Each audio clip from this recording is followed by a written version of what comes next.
The flu season is upon us. Which type will we worry about this year? And what kind of shots will we be told to take? Remember the swine flu scare of 1976? That was the year the U.S. government told us all that swine flu could turn out to be a killer that could spread across the nation. And Washington decided that every man, woman, and child in the nation should get a shot to prevent a nationwide outbreak, a pandemic. Well, 46 million of us obediently took the shot. And now 4,000 Americans are claiming damages from Uncle Sam amounting to $3.5 billion because of what happened when they took that shot. By far the greatest number of the claims, 2/3 of them, are for neurological damage or even death, allegedly triggered by the flu shot. We pick up the story back in 1976 when the threat posed by the swine flu virus seemed very real indeed. This virus was the cause of a pandemic in 1918 and 1919 that resulted in over 500,000 deaths in the United States, as well as 20 million deaths around the world. See how easy it is to... Thus, the U.S. government's publicity machine was cranked into action to urge all America to protect itself against the swine flu menace. Influenza is serious business. During major flu epidemics, millions of people are sick and thousands die. Well, this year you can get protection. The vaccines are safe, easy to take, and they can protect you against flu. So roll up your sleeve. Protect yourself. One of those who did roll up her sleeve was Judy Roberts. She was perfectly healthy, an active woman, when in November of 1976, she took her shot. 2 weeks later, she says, she began to feel a numbness starting up her legs. I joked about it at that time. I said I'll be numb to the knees by Friday if this keeps up. By the following week, I was totally paralyzed. So completely paralyzed, in fact, that they had to operate on her to enable her to breathe. And for 6 months, Judy Roberts was a quadriplegic. The diagnosis? A neurological disorder called Guillain-Barré syndrome, GBS for short. These neurological diseases are little understood. They affect people in different ways.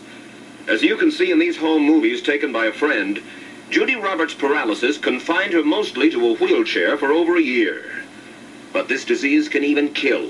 Indeed, there are 300 claims now pending from the families of GBS victims who died, allegedly as a result of the swine flu shot. In other GBS victims, the crippling effects diminish and all but disappear. But for Judy Roberts, progress back to good health has been painful and partial. Now, I noticed that your smile, Judy, is a little bit constricted. Yes, it is. Is it different from what it used to be? Very different. I have a greatly decreased mobility in my lips. And I can't drink through a straw on the right-hand side. I can't blow out birthday candles. I don't whistle anymore, for which my husband is grateful.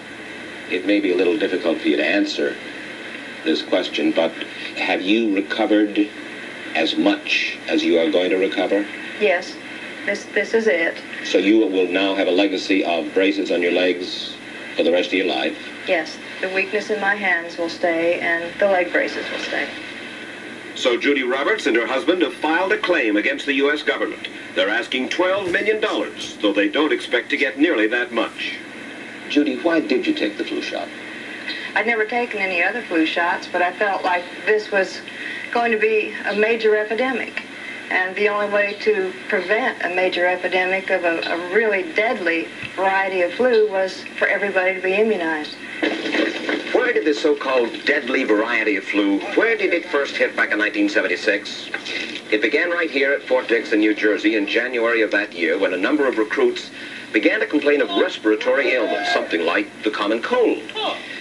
An Army doctor here sent samples of their throat cultures to the New Jersey Public Health Lab to find out just what kind of bug was going around here. One of those samples was from a Private David Lewis who had left his sickbed to go on a forced march. Private Lewis had collapsed on that march, and his sergeant had revived him by mouth-to-mouth resuscitation. But the sergeant showed no signs of illness. A few days later, Private Lewis died. If this disease is so potentially fatal that it's going to kill a young, healthy man, a middle-aged school teacher doesn't have prayer. The New Jersey lab identified most of those soldiers' throat cultures as the normal kind of flu virus going around that year, but they could not make out what kind of virus was in the culture from the dead soldier and from 4 others who were sick. So they sent those cultures to the Federal Center for Disease Control in Atlanta, Georgia for further study. A few days later, they got the verdict: swine flu. But that much publicized outbreak of swine flu at Fort Dix involved only Private Lewis, who died, and those 4 other soldiers who recovered completely without the swine flu shot. If I had known at that time that the boy had been in a sick bed, got up, went out on a forced march, and then collapsed and died, I would never have taken the shot. The rationale for our recommendation was not on the basis of the death of a single individual, but it was on the basis that when we do see a change in the characteristics of the influenza virus, it is a massive public health problem in this country.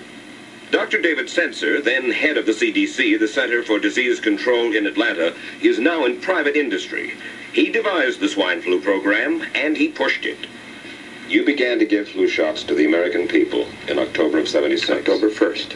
By that time, how many cases of swine flu around the world had been reported? There had been several reported, but none confirmed.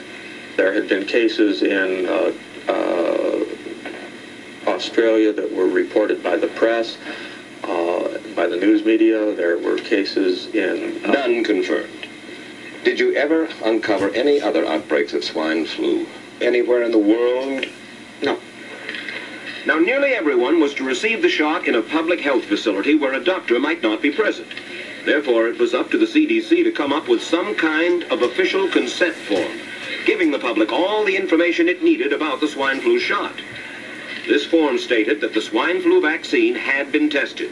What it didn't say was that after those tests were completed, the scientists developed another vaccine, and that was the one given to most of the 46 million who took the shot. That vaccine was called X53A. Was X53A ever field tested? I can't say. I would have to... It wasn't. I don't know. Well, I would think that you're in charge of the program. I would have to check the records. I haven't looked at this in some time. The information form, the consent form, was also supposed to warn people about any risks of serious complications following the shot. But did it? No, I had never heard of any reactions other than a sore arm, fever, this sort of thing. Judy Roberts' husband, Gene, also took the shot. Yes, I looked at that document. I signed it. Nothing on there said I was going to have a heart attack or I get Guillain-Barré, which I never heard of. What if people from the government, from the Center for Disease Control, what if they had indeed known about it? What would be your feeling? They should have told us. Did anyone ever come to you and say, you know something, fellas? There's the possibility of neurological damage if you get into a mass immunization program? No. No one ever did? No. Do you know Michael Hatwick? Yes. Mm-hmm. Dr. Michael Hatwick directed the surveillance team for the swine flu program at the CDC. His job was to find out what possible complications could arise from taking the shot and to report his findings to those in charge. Did you know ahead of time, Dr. Hatwick, that there had been case reports of neurological disorders, neurological illness, apparently associated with the injection of influenza vaccine? Absolutely. You did? Yes. How'd you know that? By review of the literature. So you told your superiors, the men in charge of the swine flu immunization program, about the possibility of neurological disorders? Absolutely. What would you say if I told you that your superiors say that you never told them about the possibility of neurological complications? That's nonsense. I can't believe that they would say that they did not know that there were neurological illnesses associated with influenza vaccination. That simply is not true. We did know that.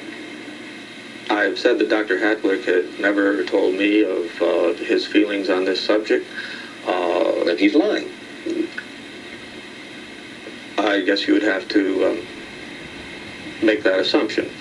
Then why does this report from your own agency, dated July 1976, list neurological complications as a possibility? I think the consensus of the scientific community was that the evidence relating neurologic disorders to influenza immunization was such that they did not feel that this association was a real one. You didn't feel it was necessary to tell American people that information?